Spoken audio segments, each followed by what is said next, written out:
멈출 수 없습니다 라는 제목으로 주의 말씀 함께 나누겠습니다. 우리는 지난 주일 전도주일을 보냈습니다. 40여일간 온 교회가 함께 기도하고 마음을 모아 동역한 귀한 결실이 있었습니다. 주일 예배에 190명이 함께 예배드렸고요. 70명이 넘는 분들이 초청되어 오셨습니다.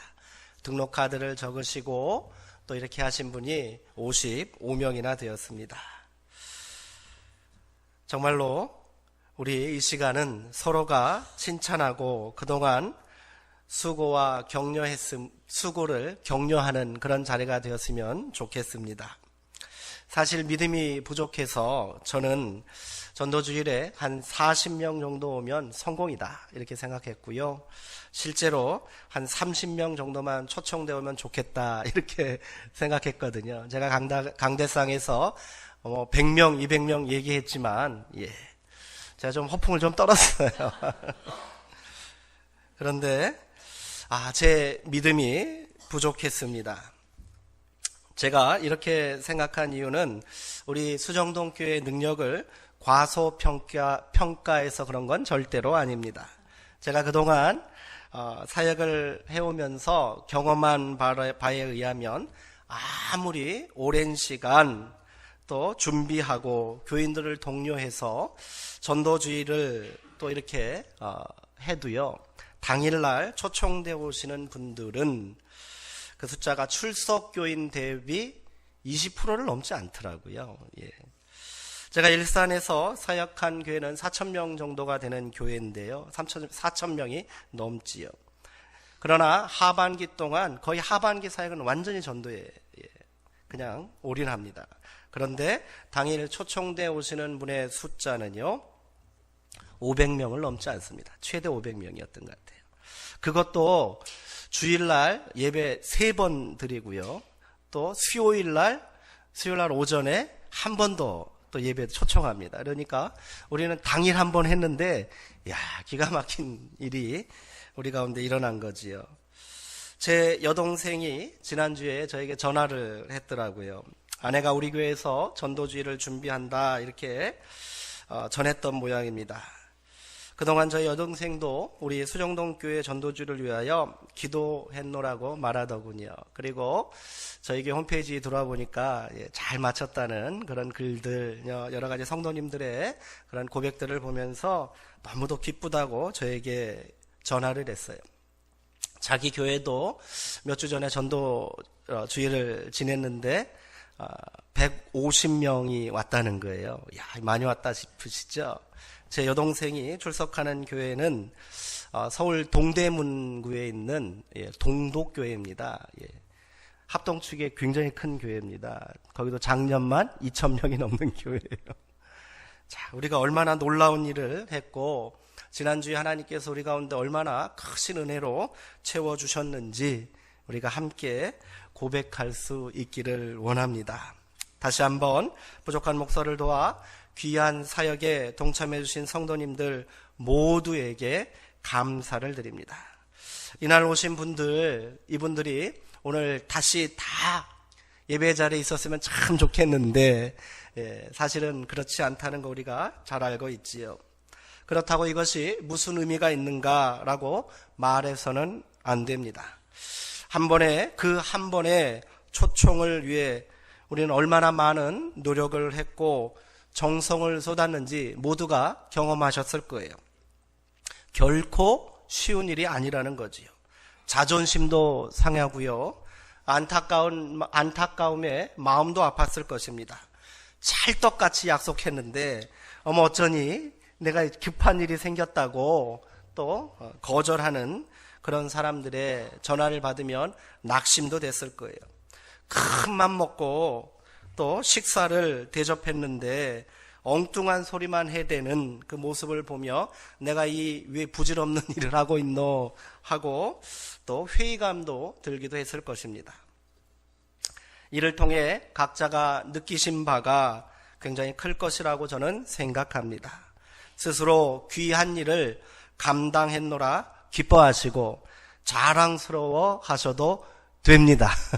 이 시간 우리 다시 한번 우리가 서로가 서로에게 잘했습니다, 수고했습니다 하고 큰 박수 함께 올리길 원합니다. 네.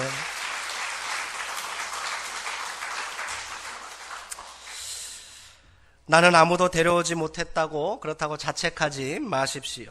전도주일 당일 귀한 모습으로 예배에 참석하시고 또 함께 기도하시며 오신 분들을 섬기고 배려한 모든 일이 다 전도인 줄 믿습니다. 한 주간 또 특별 새벽 기도 기간 빠지지 않으시면서 내가 어떻게 해서든 마음을 모으겠노라 기도하신 그 기도가 바로 전도인 거예요.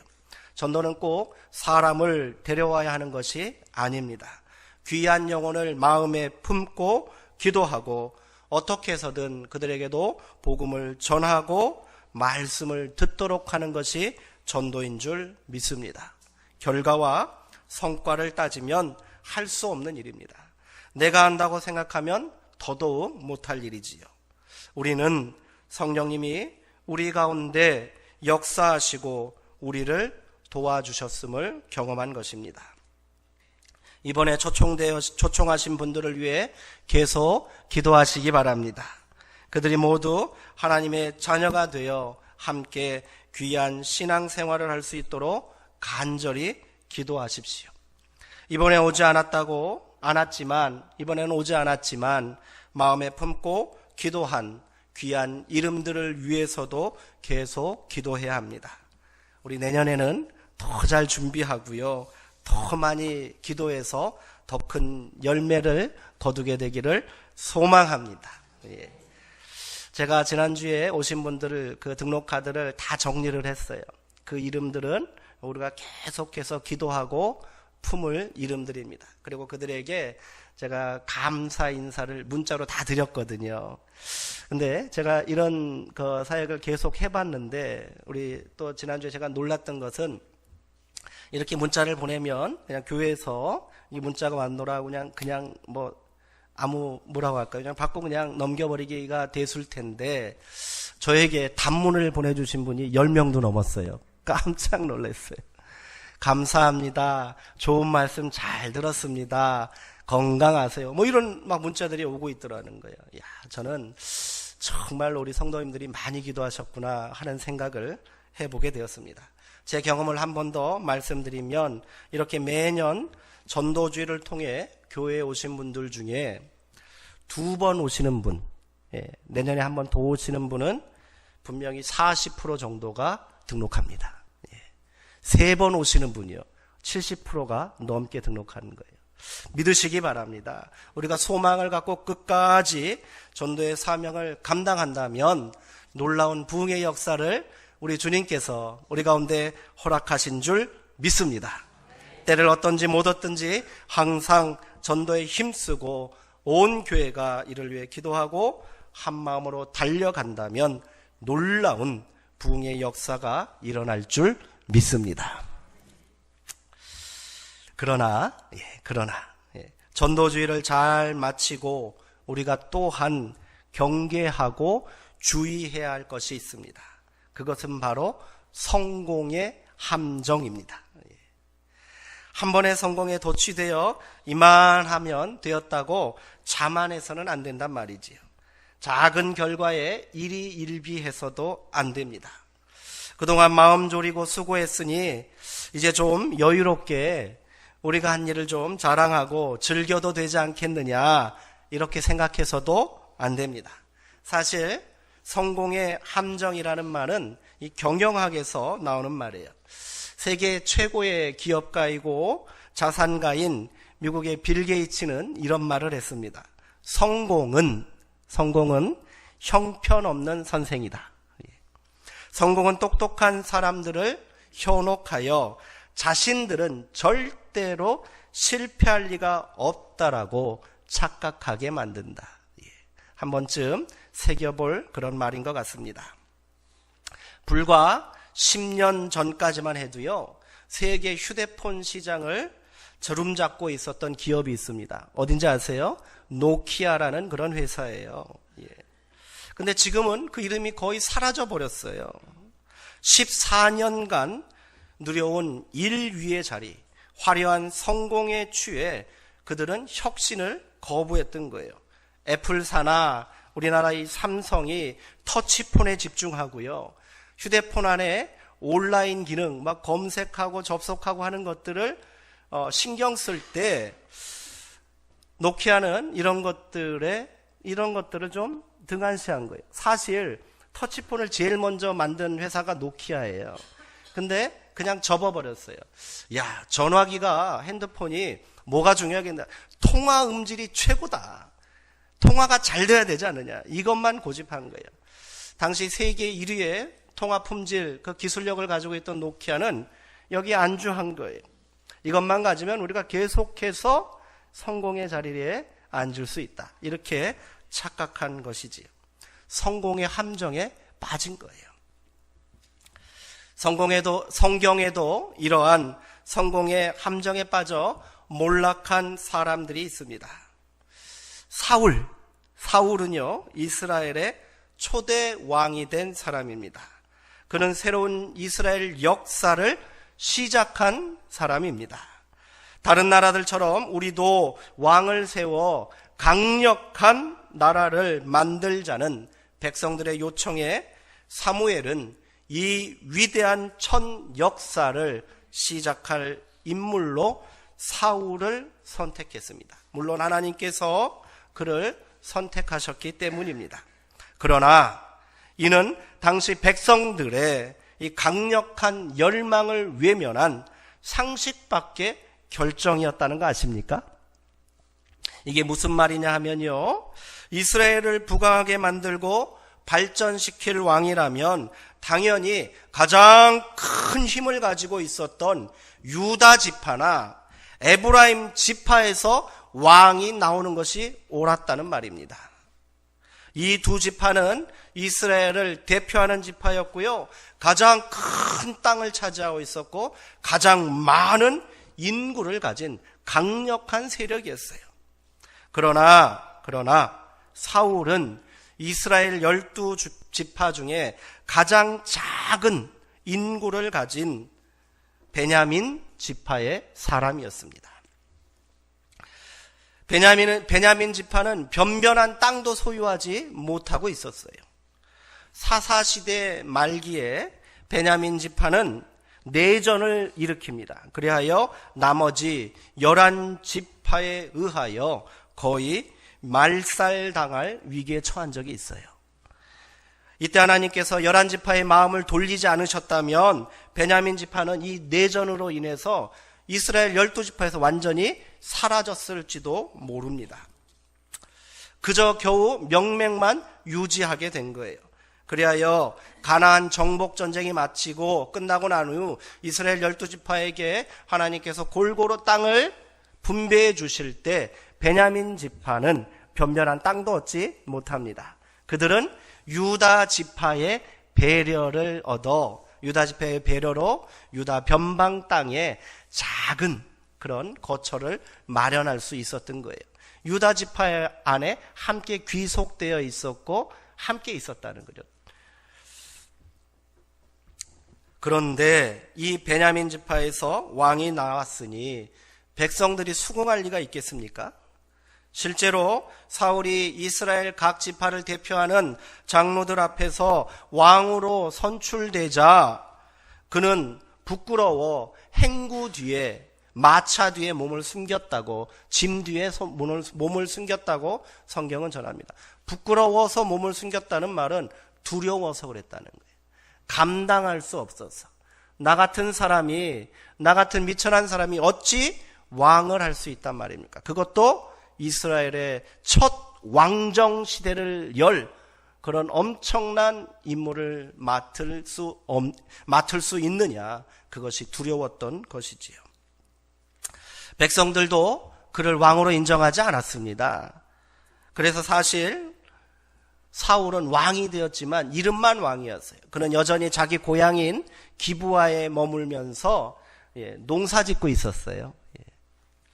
이때 암몬이라는 나라가 이스라엘 땅의 변방 길르앗을 공격하는 일이 일어납니다. 소를 몰고 그날도 밭을 갈고 있던 사울에게 전령들이 급히 달려와 암몬이 침공했다는 소식을 전합니다.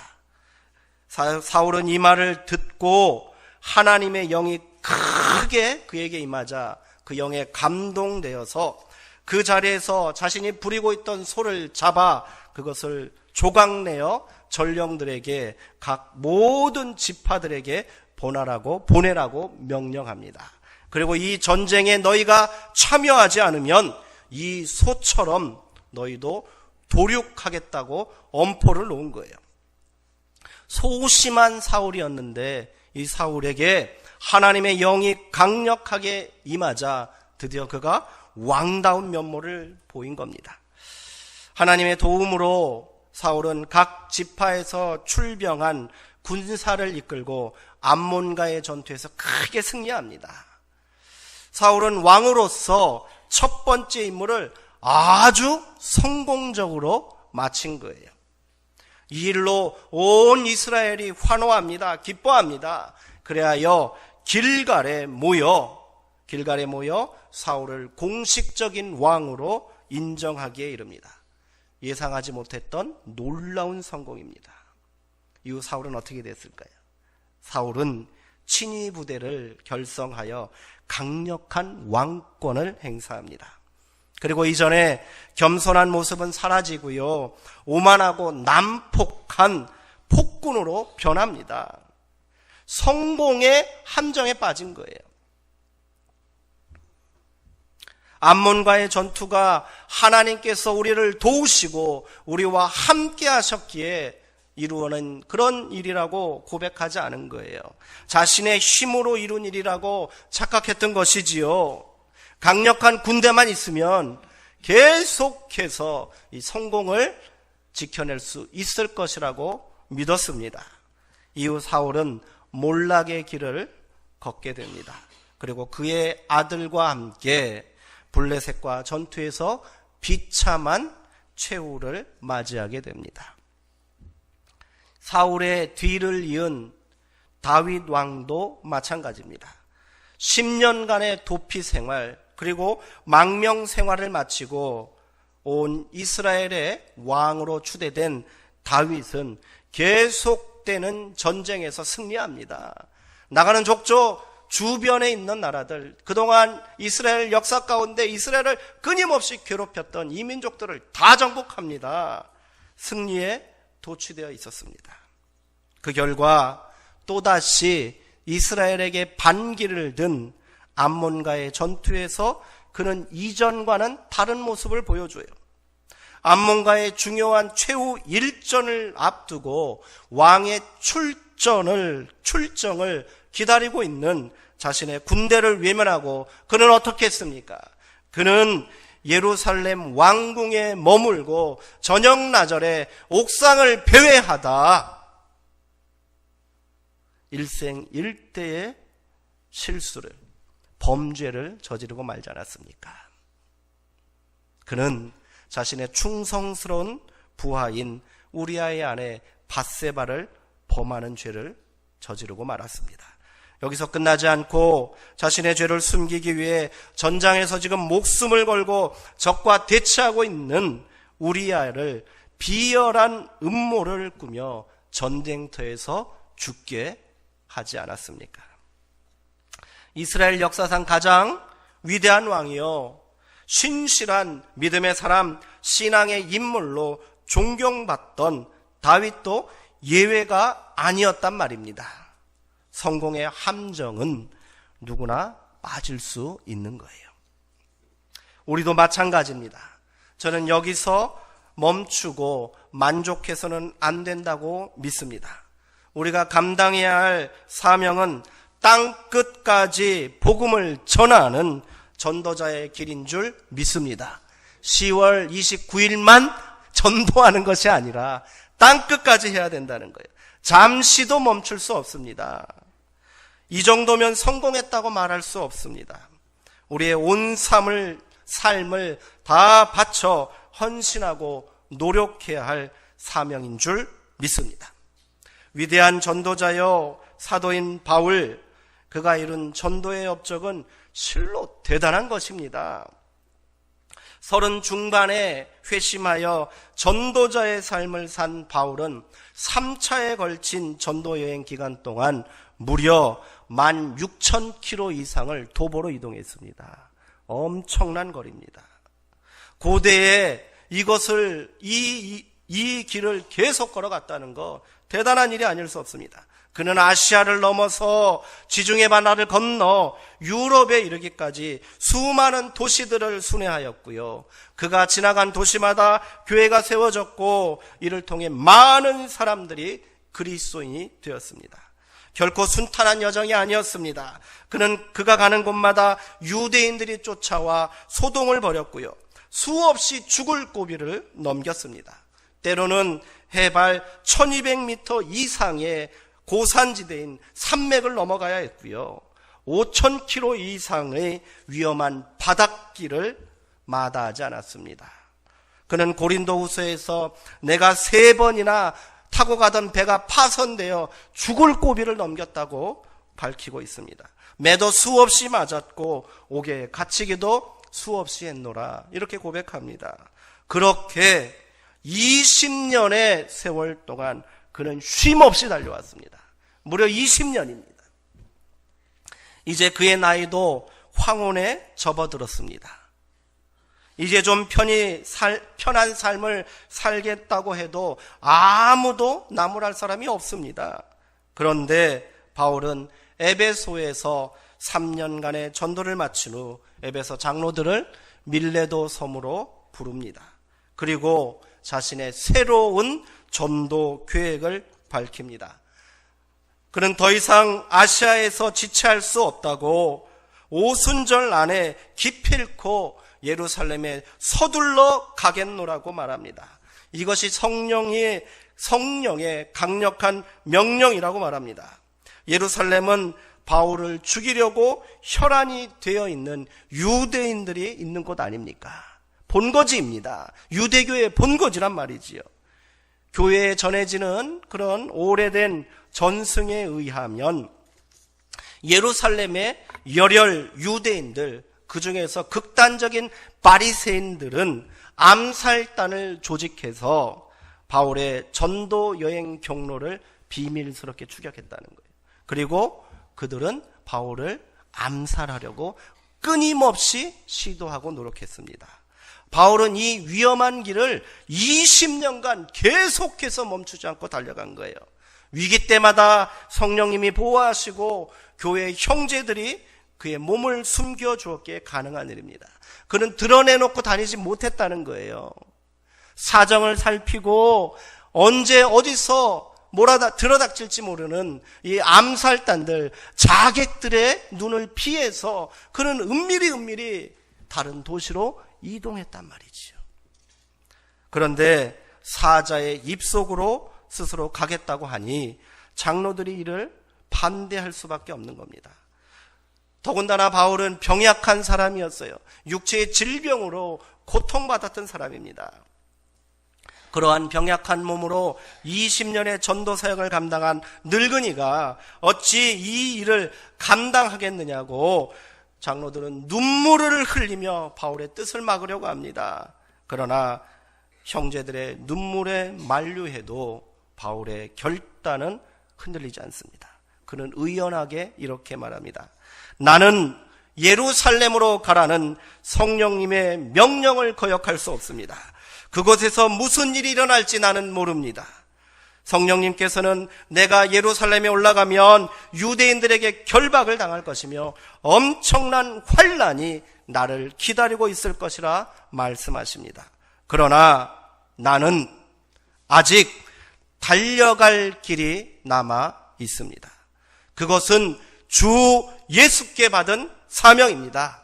이 사명, 곧 하나님의 은혜의 복음을 전하는 일을 마치려 하면은 나는 나의 생명조차 조금도 귀한 것으로 여기지 않습니다. 아멘. 죽음을 각오한 결단입니다. 바울은 통곡하는 형제들 앞에서 앞으로 나를 다시 보지 못할 것입니다. 비장한 말을 남기고 그들을 위로하며 예루살렘으로 떠납니다. 그들에게 자신이 그동안 가르친 것과 그대들에게 행한 것을 기억하고 교회를 든든히 세우시오, 형제들을 돌봐주시오 부탁을 하고는 그는 또 다른 길을 걸어간 거예요. 에베소 장로들과 눈물의 작별을 한 바울은 배를 타고 서둘러 예루살렘으로 향합니다. 그리고 예루살렘으로 들어가는 길목에 있는 가이사랴에 도착합니다. 그리고 전도자 빌립의 집을 찾아갑니다. 바울의 이러한 계획을 알 리 없는 사람들은 그를 귀한 사도를 환대하고 극진히 대접합니다. 그러나 성령님이 말씀하십니다. 그 말씀을 통하여 이 가이사랴에 있던 형제들은 바울이 예루살렘으로 가려 하고 거기서 유대인들에게 결박당해 고초를 당한 후에 이방인의 손에 넘겨질 것이라고 그 사실을 알려주십니다. 이를 알게 된 형제들이 통곡합니다. 바울의 예루살렘 행을 막습니다. 절대로 사랑하는 사도를 보낼 수 없다고 말합니다. 바울도 그들을 부둥켜 안고 함께 통곡합니다. 그리고 다시 한번 자신의 굳은 결단을 전합니다. 형제들이여, 어찌하여 이렇게 울어 내 마음을 아프게 하십니까?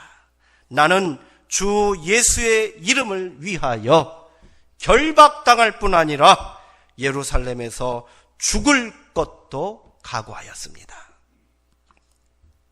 더 이상 바울의 뜻을 꺾을 수 없습니다. 그렇게 바울은 죽을 각오를 하고 예루살렘으로 향하는 발걸음을 재촉하여 마지막 전도의 열정, 멈출 수 없는 사명을 불태우게 되는 것입니다. 결국 이 바울의 행보는 그가 말한 대로 마지막 길이 됩니다.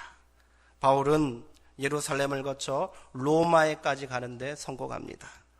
그리고 로마에서 전도하다 2년 후에 순교했다고 교회는 전합니다. 사도행전은 마지막까지 바울이 로마에서 어떻게 전도했고 어떤 열매를 맺었는지 전하지 않습니다. 그는 2년간 로마에서 가택연금을 당했고 계속해서 감시를 받고 있었고요. 그러나 그를 찾아오는 많은 사람들에게 한결같이 이같이 전했노라고 사도행전은 마지막 그의 말을 기록하고 성경을 마칩니다. 사도행전 우리 28장 마지막 절 한번 보실까요?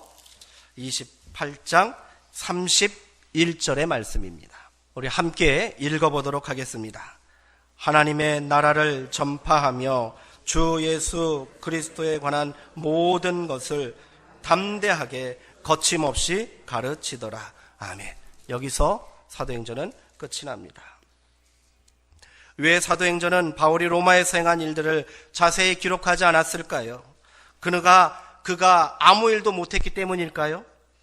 빌립보 감옥에 갇혔던 바울은 그곳에서도 복음을 전하기 위해 자기를 지키고 있던 간수까지 전도했던 사람입니다. 그가 로마에서 전도에 아무 열매도 얻지 못했다는 것은 상상할 수 없는 일입니다.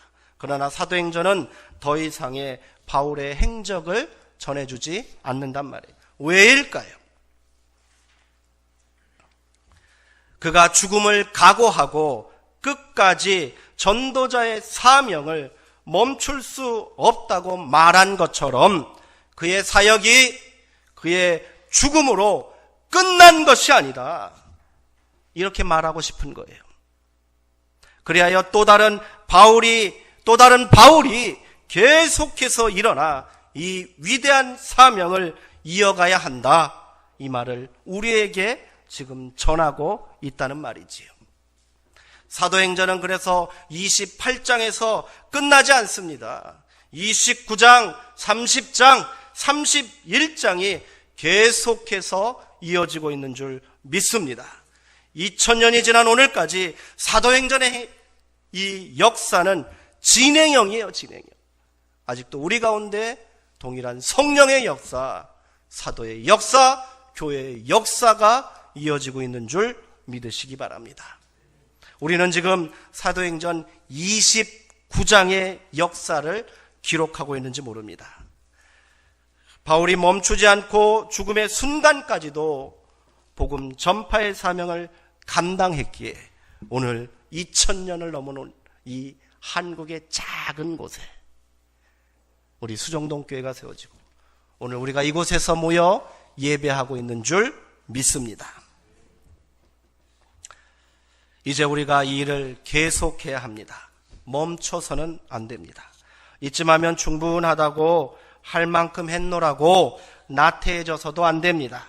지금부터 다시 시작해야 된다는 말입니다.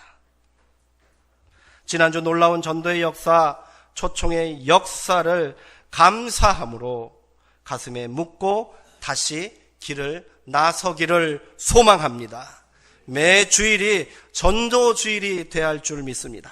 아니 매일 우리의 일상이 예루살렘으로 향하는 사명자의 발걸음이 되어야 할 줄 믿습니다. 이 일이 우리가 마땅히 감당해야 할 사명이기 때문입니다.